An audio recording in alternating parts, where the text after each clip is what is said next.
It was a great day today, and as I said, we now have 8 finalists. First up this evening, please welcome Doubting Thomas.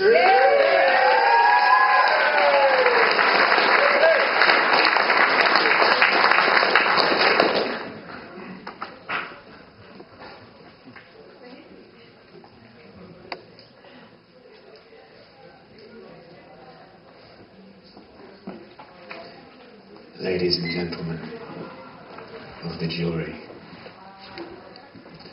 we will not get on to politics tonight. So please, as we prepare to go back to sleep,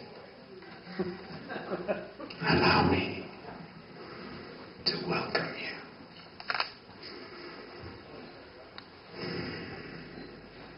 Allow me to welcome you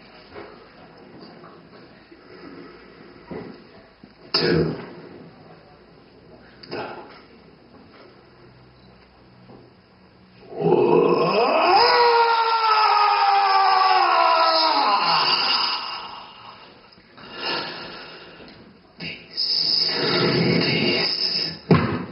Peace is not the absence of war. Peace is not the absence of war. It is the absence of awarding peace prizes to war lords, no matter how noble, no matter how noble. No bell can toll loud enough to sound the end of days, for the warlord moves in mysterious ways, and all the king's high horses and all his yes men hold their breath in anxious herds of expectation, not yet slaughtered. This is not new history. We are witnessing a well-rehearsed recital of your right to remain silent, to remain disengaged in a grave new world of war with itself. We have wandered far off the myth maps, but tell me, how did we arrive at preemptively crowning Prince of Peace prizes with fingers crossed? Please be the one! Lost sheep are still confusing messiahs with very fucking naughty boys. Blessed are the troublemakers, but where in hell are the heretics tonight? Because as an evolving, unenlivened child of goddess that I am, I object to the monopoly presented by presidential priests. I recollect the garden, son of Adam I once was, where snakes are still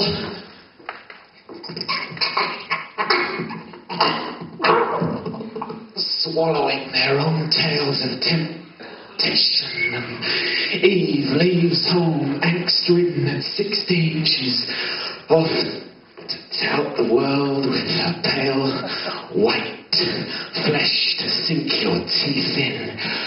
2 by 2, the animals were cloned into the Ark of the Covenant of Consciousness. Is not limited to this incarnation. If only Noah had known that it would end like this. A future flooded by doomsday rainbows and arrows of obscene fortune. Find us firing missiles at the moon. Firing missiles at the moon. So as the stars all fall in line, the congregation raise their hands to give the puppet master praise. No bell can toll loud enough to sound the ending of an age. But this age of apathy and self-imposed alienation is ending. But beware, for in this age of corporately sponsored protests and rallies, sit-ins will not save lives. So arise, brothers and sisters. Arise, brothers and sisters! Marry yourself to what you feel to be true. Begin there. Divorce yourself from your dogma. And arise, brothers and sisters, for perhaps, how to wield a spear, son. Such a Graha soldier, O pious warrior of peace, the time has come to lay down our Gandhian shields. No more will we deflect death's sting in denial and smile as we hand toxic hope-filled balloons to the children to hold on to. And beware, you precious cubs, of the battered batons they will thrust into your hand, for it is never an accomplishment to become an accomplice to torture. So perhaps you should learn how to wield a spear, sister. Together then we'll slaughter the priest and the policeman inside of our heads and leave the politicians on the left and the right pleading for their lives, send them scurrying back to warn the powers that be no more. The truth is out.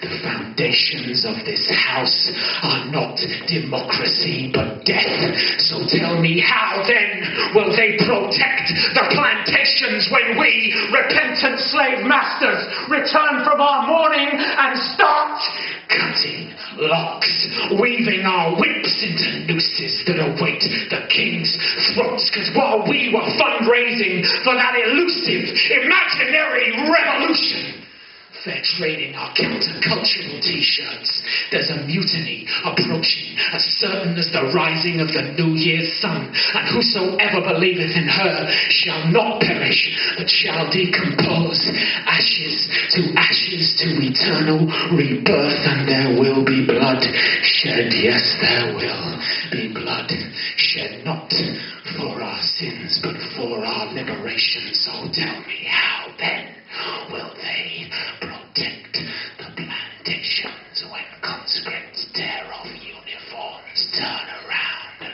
raise their fists? This is not a terror threat, for we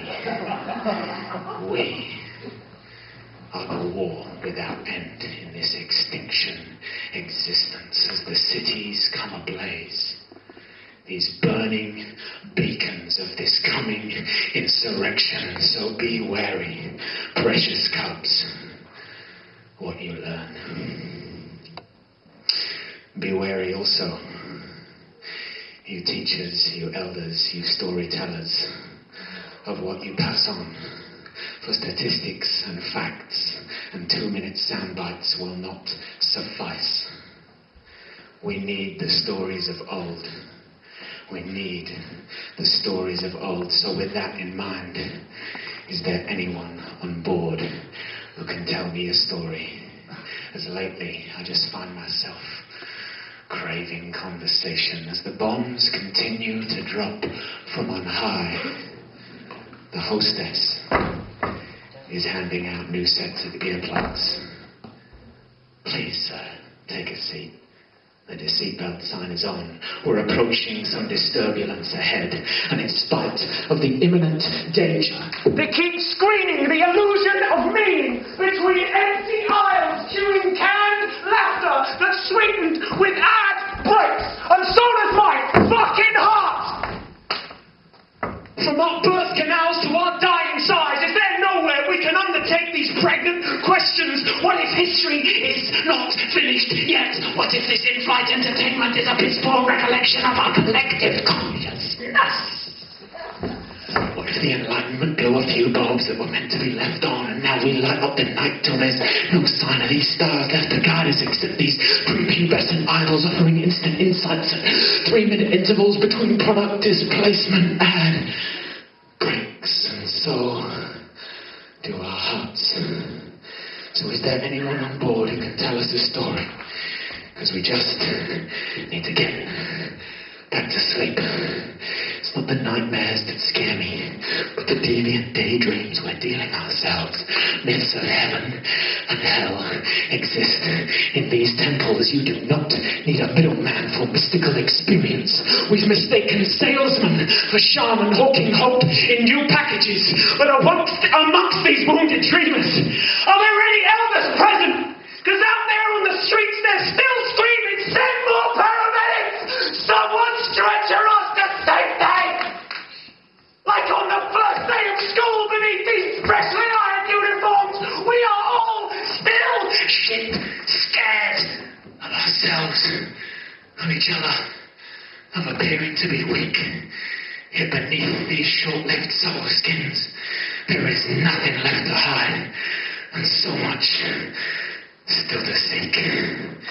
And I think to myself, what a fucked up world.